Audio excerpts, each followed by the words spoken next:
dia, bom dia, bom dia! Bem-vindos a mais um vídeo aqui no canal Dani Delanos, mais uma história aqui no mundo gringo. Sejam todos bem-vindos. Tá chegando agora, não esquece de se inscrever no canal, deixar o seu joinha e deixar o seu comentário, que é muito importante aqui para as nossas Alices. Bom, vamos embora lá para nossa história de hoje. Fogo no parquinho, hein? Dani, sou Alice, tenho 25 anos e te sigo há muito tempo nas redes sociais. Te acho linda e amo o jeito que você conta suas histórias. Mesmo eu seguindo mais algumas youtubers, você é sem dúvida a minha preferida. Obrigada! Dani, sou loira natural, seios médios, bumbum arrebitado e modéstia à parte, talvez eu seja uma das suas seguidoras mais bonitas. Nasci numa família humilde, mas nunca soube lidar muito bem com a pobreza. Desde a minha adolescência eu coloquei na minha cabeça que eu tinha que vencer na vida. De qualquer jeito. Eu não ia passar por privações quando eu me tornasse uma mulher adulta. Eu nunca soube muito bem lidar com dificuldades. E nem com as dificuldades que eu passava na minha casa. Meus pais sempre foram muito simples. Meu pai trabalhava como auxiliar de serviços gerais na minha pequena cidade. E minha mãe como zeladora da escola. Quando eu era mais nova, eu fazia o ensino fundamental nessa escola e morria de vergonha de ser filha da zeladora. Como na minha cidade, é uma cidade muito pequena, ela não possui nenhuma escola particular. Então todas as crianças da minha faixa etária estudavam nessa escola. E desde essa época eu já sofria muito com a condição da minha família. Mesmo a maioria das minhas amigas sabendo que minha mãe era zeladora, sendo que a minha mãe que limpava o chão, eu sempre evitava conversar com ela dentro da escola. Eu tinha vergonha das meninas me verem conversando com a minha mãe, então eu evitava ao máximo ficar perto e muitas vezes eu até brigava com a minha mãe quando ela me chamava de filha na escola, porque eu não queria que as minhas amigas me vissem como a filha da faxineira, mesmo muitas delas sabendo. Depois de um tempo, de tanto eu reclamar com a minha mãe na escola, ela acabou enfim me respeitando e começou a evitar se aproximar de mim quando eu estava no colégio. Só que eu tinha uma professora que chamava Marinette. Ela gostava muito da minha mãe e ela descobriu ou percebeu que eu evitava minha mãe na escola e começou a me expor dentro da sala de aula. Ela fazia questão de falar que eu era filha de quem eu era. Ela fazia isso no meio da aula. Ela pedia para que eu chamasse minha mãe, para que ela pudesse falar alguma coisa com a minha mãe, e eu ficava morrendo de raiva. A maioria das meninas que estudavam na escola adoravam minha mãe, mas as riquinhas, que por acaso também eram as meninas com quem eu gostava de andar, muitas vezes ficavam rindo quando a professora pedia para eu chamar minha mãe. Eu acho que elas sabiam que eu não gostava e ficavam rindo só para me provocar. Isso me deixava revoltada. Dani, quando eu fui para o ensino médio, esse pesadelo passou um pouco, pois minha mãe continuou trabalhando na escola que eu estudava antes e eu fui para uma outra escola. Já o ensino médio era em outro lugar. Mas mesmo assim eu ainda me sentia muito mal. Mas agora já não era mais por causa da minha mãe, e sim por ver as minhas amigas sempre com mochilas boas, tênis bom, e eu sempre com o mesmo tênis surrado e a mochila na maioria das vezes do ano anterior. Fora que a maioria das minhas colegas, muitas vezes, chegavam na escola com os pais delas em carrões e eu sempre ia com o meu pai com uma bicicleta caindo aos pedaços.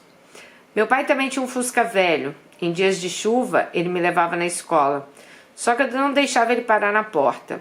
Quando estava chovendo e não tinha jeito, eu ficava morrendo de vergonha de sair daquele carro velho aos pedaços. Só de lembrar dessa época eu sinto uma enorme vergonha. Gente, eu acho que adolescentes têm dessas coisas, né? De, sei lá. Mas lembrei agora do Fusca da minha avó. Vó de um Fusca, o apelido dele é Trovão Azul, só pra vocês terem uma ideia. Dani, outra coisa que me deixava triste da minha época de adolescente, que é na minha cidade o programa que tem pra fazer nos finais de semana, é ficar na pracinha conversando e depois sentar na lanchonete e comer um lanche. Só que lá em casa era raro os dias que meus pais tinham dinheiro para eu poder comer o lanche com as minhas amigas. E na hora que elas iam sentar na lanchonete, que era o point da cidade, eu tinha que falar que eu tinha que ir embora porque eu não gostava de comer sanduíche. Eu falava que eu estava de regime, mas na verdade eu ficava com água na boca para comer. Mas eu jamais ia falar com elas que eu não ia comer porque eu não tinha dinheiro. Só que quando eu chegava em casa, Dani, eu gritava de raiva. Eu não aguentava mais aquela vida. Eu não aguentava mais ser pobre. Minha mãe ficava me prometendo que ia juntar dinheiro para a próxima semana eu comer. E a minha vontade... Mas não era sempre que ela cumpria a promessa. Então, quando ela não cumpria, eu me revoltava contra ela. Às vezes, meu pai até me dava uma surra por causa disso. Mas mesmo apanhando, eu não acho justo que meus pais não tinham dinheiro para nada e as minhas amigas terem dinheiro para tudo.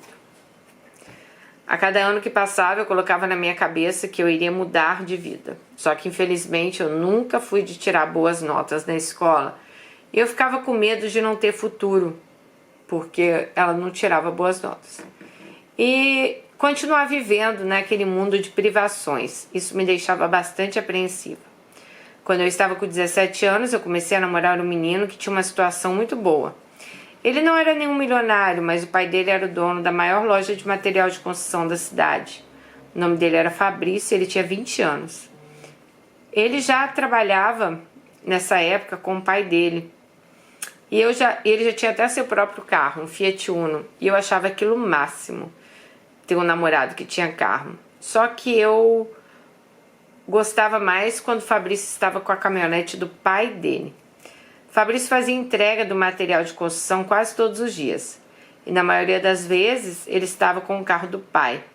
Quando o Fabrício ia me buscar na escola com o carro do pai, eu me sentia uma menina super poderosa. Não tinha uma pessoa que não olhava para mim quando eu descia daquele carrão e isso me deixava realizada. Dani, eu já estou contando minha história. Já que estou contando minha história, eu quero ser sincera com você. Fabrício, mesmo tendo uma condição de vida muito boa, ele era uma pessoa muito simples, ele não gostava de ostentar. Ele adorava ir para casa para conversar com meu pai, porque mesmo meu pai sendo uma pessoa humilde, ele achava o meu pai uma pessoa sábia, mas eu evitava de levar Fabrício lá. Eu tinha muita vergonha da minha casa, da casa que eu vivia. Eu preferia 1000 vezes ficar namorando dentro da casa dele, ou até mesmo na pracinha, do que ter que levar ele na minha casa, sabe?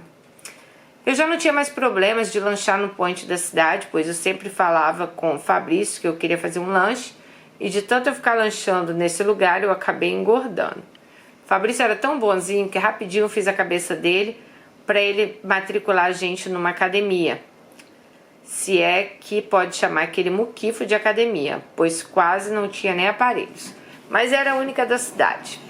Fabrício também era bem generoso e sempre que eu pedia para ele comprar uma roupa nova para mim, ele comprava. Era um menino muito bom. Só que eu não estava com ele porque eu o amava.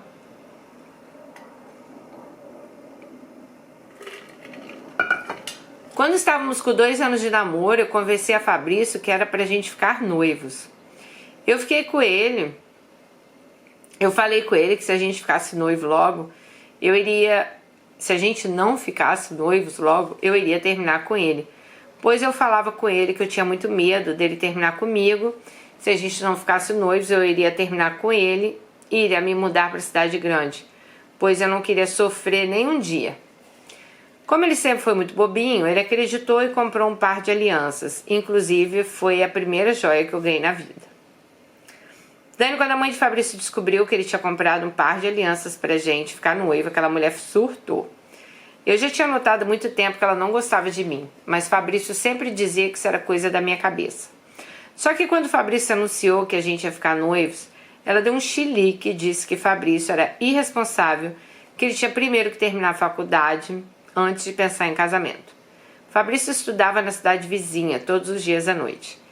E que ela não ia ajudar em nada naquele casamento enquanto Fabrício não se formasse. Eu fiquei revoltada com aquilo. Comecei a fazer pressão na cabeça de Fabrício para que ele convencesse a mãe dele que ele queria casar comigo. A verdade é que a família de Fabrício tem um prédio na nossa cidade, o pai dele que construiu, e eu era doida para morar lá.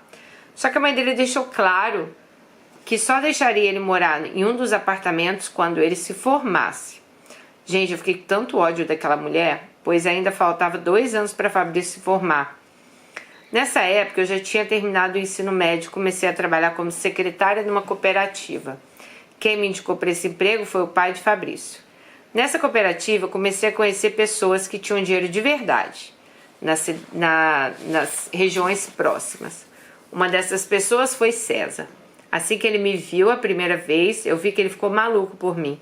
Ele não tirava os olhos de mim. Depois que ele foi embora, a Bruna, uma menina que trabalhava comigo e trabalhava lá há mais tempo, disse que ele era um dos homens mais ricos da região, que ele tinha muitas fazendas, só que ele era muito mulherengo. Que muita gente ali dentro da cooperativa sabia da fama dele, que inclusive ele já tinha tido várias amantes e garotas na minha faixa etária. Dani, na hora que a Bruna me disse isso, eu fiquei logo pensando de como seria ser amante de um homem com tanto dinheiro. Umas 2 semanas depois que eu vi o César na cooperativa pela primeira vez, ele voltou para uma reunião. Nesse dia ele chegou com 2 caixas de bombom da Cacau Show. Deu uma para mim e outra para a Bruna. E brincou com a Bruna que ele estava triste com ela porque ela ainda não tinha me apresentado a ele. Quando ele falou isso, eu mesmo me levantei e me apresentei. Mas claro que eu não falei nada com ele que eu era noiva de Fabrício. Esse homem já estava muito interessado em mim. E ele já sabia muita coisa da minha vida. Na hora que eu terminei de me apresentar, ele me disse que sabia muito bem quem eu era. Que as fontes da cidade já tinham passado minha ficha para ele. Ele disse inclusive que sabia que eu era noiva do filho do dono do material de construção.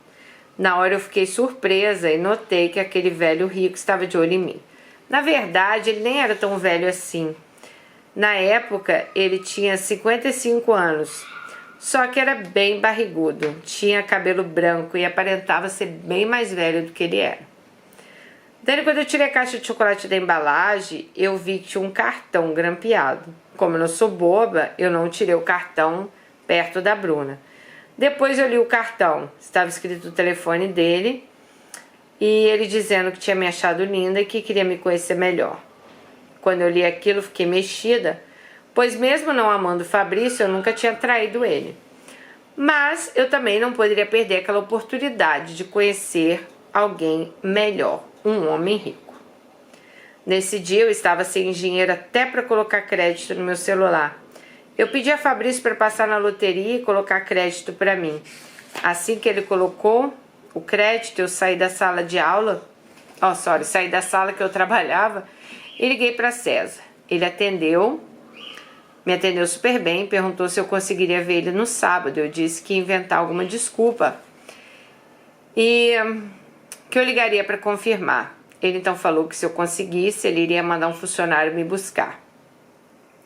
Daí no mesmo dia à noite eu falei com o Fabrício que uma amiga minha tinha estudado comigo, estavam morando em outra cidade, ia fazer aniversário, que tinha me chamado para ir, que inclusive ela ia mandar um motorista. Fabrício sempre foi bobinho, nem desconfiou. Depois que já tinha resolvido a situação, eu liguei para César no outro dia e deixamos tudo marcado e passei o resto da semana ansiosa em ver aquele homem. Bom, aí, né, ela falou assim que já estava bolando o que ela ia fazer, porque ela queria fisgar o homem rico. Quando chegou no sábado, o funcionário dele já estava me esperando no lugar que combinamos. Me levou até essa cidade, que fica 80 quilômetros da minha cidade. Chegando lá, ele me deixou numa lanchonete e disse que o seu César ia me buscar dentro de meia hora e me entregou R$100, dizendo que César tinha pedido para ele deixar o dinheiro para eu fazer um lanche enquanto ele não chegasse. Mas não demorou nem 20 minutos, César chegou numa caminhonete linda, preta. Eu nunca tinha visto um carro tão lindo. Ele me deu 3 beijinhos e foi direto ao assunto, sem nenhuma cerimônia.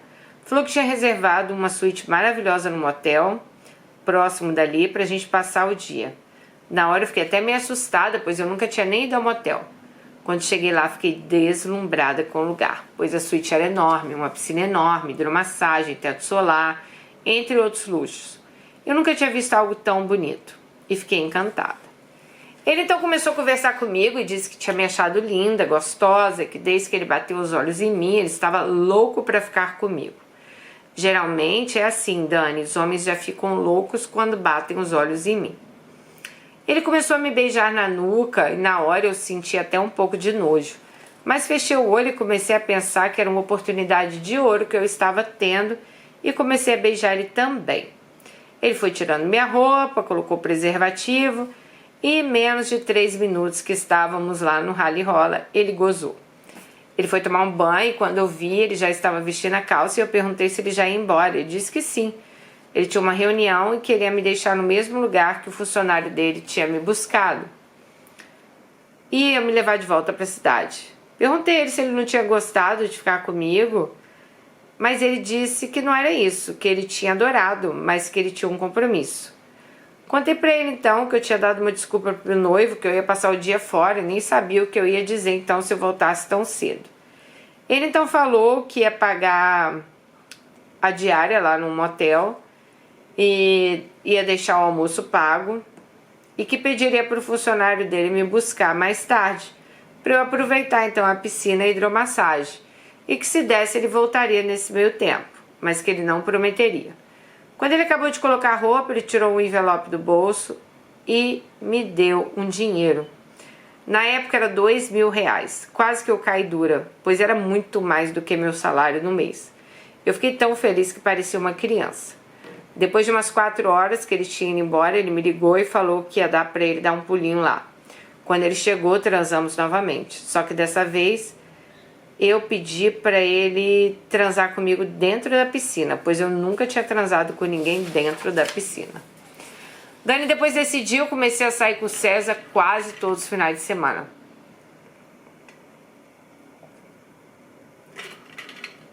Eu juntei uma boa grana, pois César foi muito generoso.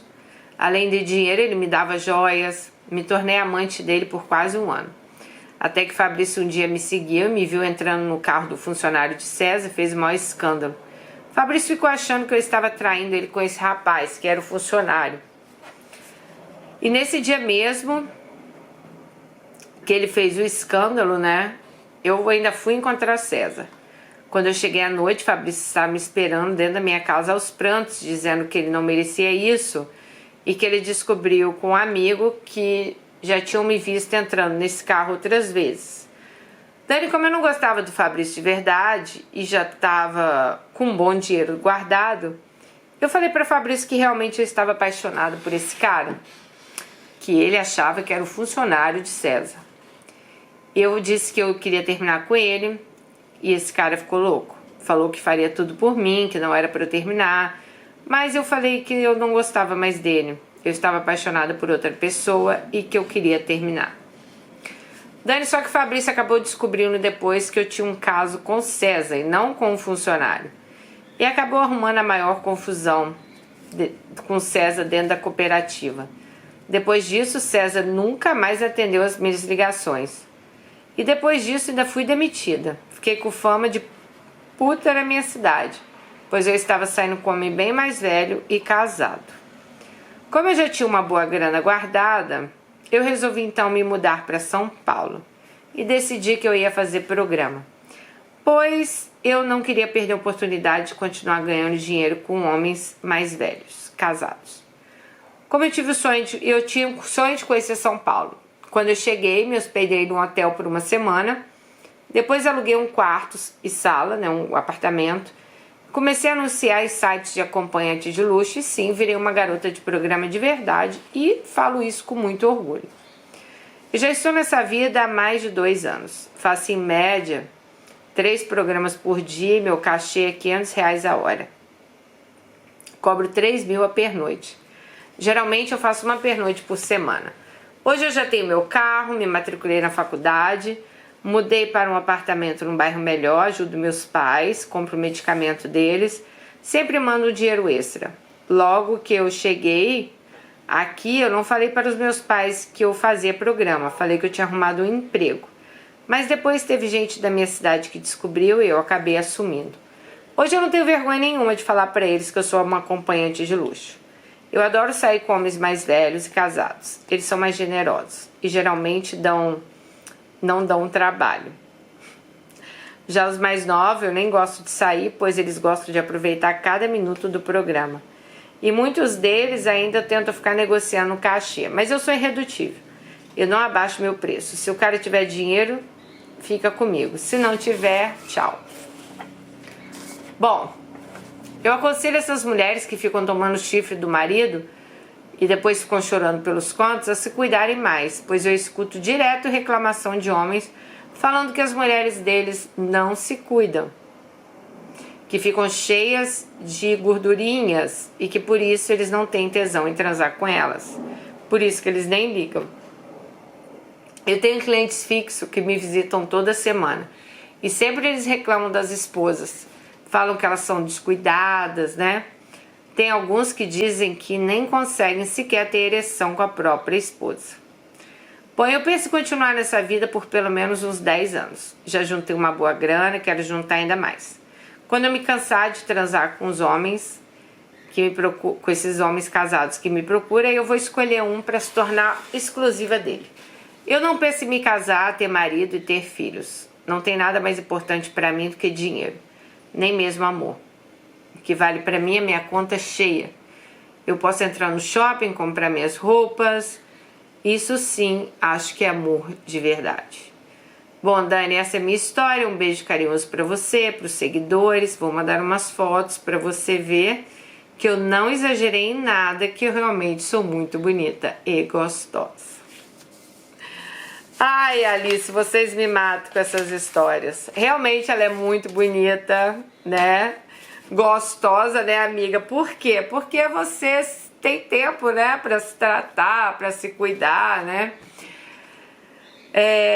Quando o cara fala isso da esposa dele, sério, não é aqui falando isso, mas eu acho até engraçado, né? A maioria desses caras, eles querem ter uma esposa linda, maravilhosa em casa, mas é igual, sabe, eu acho que tem até um meme que tinha, que fala assim, ah, querido, você pode ter a esposa linda, minha massagem é tanto, meu cabeleireiro é tanto, minha manicure é tanto, tal, tal, tal. Então, assim, quando se tem dinheiro, é fácil a gente ter uma pessoa gostosa em casa, né? Eu acompanho uma mulher de um cara milionário no Instagram. Nem vou falar o nome aqui, mas ela é bem conhecida no Instagram, ele também. E ele é muito rico, acho que seria bilionário, porque eles têm uma empresa muito grande aí no Brasil. E assim, gente, não criticando ela, até porque eu acompanho ela, acho ela muito bonita. Mas ela acorda, ela tem o personal lá, já faz, né, a musculação dela, daqui a pouco já chega o massagista, já tá lá, daqui a pouco ela tá pegando jatinho, indo para desfiles em Paris e não sei aonde, não sei o quê, né? Todo mês, ai, vou sair de férias, eu não sei que. Gente, esse povo milionário é um tanto de férias. O marido eu até entendo, né? Ele trabalha, ele tem uma empresa grande, mas aí, né? Tudo bem, ela também, né? Ela tem os filhos, ela tem a casa, aliás, ela tem várias casas que eu acredito que ela tenha que coordenar. Então, assim, cada um com os seus problemas, né? Ela às vezes fala que ela tá exausta, que é muita coisa pra fazer. E é o que eu falo pra vocês, cada um com seus problemas, né? Às vezes a gente acha que, nossa, exausta tô eu, né? Que acordo de madrugada, vou trabalhar. Mas ela também, querendo ou não, ela também se acha exausta. E tá errado? Não, não tá errado, tá tudo bem. Mas o que eu digo pra vocês é o seguinte, ok, quer ter uma mulher gata, quer ter uma mulher linda? Então, meu filho, invista nisso, né? Porque custa dinheiro, ó, fazer unha custa dinheiro, fazer cabelo custa dinheiro, malhar custa dinheiro, se alimentar bem custa dinheiro, ter um personal custa dinheiro, fazer uma boa massagem custa dinheiro. Então, né, amiga, os caras reclamam, mas não querem investir, né? Bom, você desde cedo você tem uma preocupação assim exagerada com dinheiro. Eu acho isso uma coisa ruim, cara? Não. E olha, eu vou te falar bem a verdade. Eu sou a favor assim, se você faz o seu, não tá roubando de ninguém, o problema é o seu, né? O que você faz, o que você deixa de fazer, não tem problema nenhum. Desde que você, eu acho, não passe por cima de ninguém. O ruim é igual quando você já namorava o Fabrício, aí você decidiu lá virar amante do cara e tal, né? Até porque vocês vêm de uma cidade pequena, realmente ali eu acho que você exagerou, né? Você arrumar um amante, aí o cara descobrir, claro que o cara ficou mal. Agora, se você quer ganhar o seu dinheiro, né? E você não está passando por cima de ninguém, está fazendo as suas coisas, aí é uma questão de escolha sua. Bom, desde novinha que você mostra que você era ambiciosa, né? Você é uma pessoa ambiciosa, você tinha vergonha ali da sua mãe, vergonha dos seus pais. Isso, gente, eu acho assim, hoje eu tava vendo um vídeo de uma psiquiatra que eu assisto, e ela até fala, né, que tem coisas que a gente vê em crianças, mas que às vezes a gente não dá total atenção. A gente acha às vezes que é birra, que é isso ou que é aquilo. E às vezes pode ser algo muito mais grave, né? Pode ser um desvio já de caráter numa criança, pode ser uma bipolaridade, pode ser várias coisas. Então ali, quando você já tem vergonha dos seus pais, né, de não querer nem falar com a sua mãe na escola, a questão do carro, cara, eu até entendo, porque tem muito adolescente que tem vergonha, né, do pai deixar na porta da escola. Igual eu falei, né, da época do minha avó tinha um fusquinha azul, meu Deus do céu, quando a vovó chegava nesse lugar para me buscar com aquele fusquinha, eu confesso que eu também morria de vergonha, sabe? Mas eu acho que é mais uma coisa de adolescente, mas aí eu deixar de falar com a minha mãe, porque eu não quero que ninguém saiba quem a minha mãe é, aí eu já acho que é uma coisa mais grave, sabe? Então eu acho que já começa daí, mas é aquela coisa, né? As pessoas, a gente às vezes não dá tanta atenção às crianças, os seus pais também eram muito humildes, então talvez ali você já demonstrasse alguma coisa aí, né? Não estava funcionando tão bem. Uma ambição, talvez fora de controle, não sei. Psicólogas aí que falem. Mas eu acho que dali, por isso que eu falo, prestem muita atenção nos seus filhos, prestem muita atenção nas crianças hoje em dia, tipos de comportamento, sabe? A gente não tem que ficar neurótica, mas eu acho que a gente tem que prestar atenção que muitos comportamentos aparecem aí nessa fase da adolescência, de criança e tal. Bom, amiga, você lá não fez certo, óbvio, né? Você estava aí com o Fabrício, o cara te ajudou, querendo ou não, né? Seu namoradinho, mas também ninguém é obrigado a ficar com ninguém, né? Ninguém, pra ele, talvez foi até melhor que tenha acabado, porque se você tem esse pensamento de que você não quer casar, não quer ter filhos, né? Pra você o mais importante é o dinheiro. Eu não tô aqui pra dizer que você tá certa nem que você tá errada, né? Pessoas têm prioridades na vida. Cada um tem um caminho que quer seguir. Eu já tenho várias meninas aqui que me falaram que não pensam em ter filhos, porque acham que é muita responsabilidade, acham que não são preparados, que querem curtir a vida. Você falou que não quer ter filhos, porque você também, né, quer ter dinheiro, você quer ter isso, quer ter aquilo. Eu acho que a partir do momento que você não está... É aquela coisa, gente. A prostituição diz que é o primeiro... Como é que é? A primeira profissão do mundo, né? Então tem quem ofereça, tem quem compre, né? Ela está lá oferecendo os serviços dela. Aí... Eu acho que igual um cara casado que vai lá, ele que tem que ter respeito pelo casamento dele, né? Não é só ela que vende os serviços dela, são milhões de mulheres aí em todo mundo que fazem isso. Eu não posso vir aqui criticar ela, falar, ai, nossa, que você é uma prostituta, você está vendendo o seu serviço. Não, ela tá lá vendendo e tem gente que tá lá comprando, né?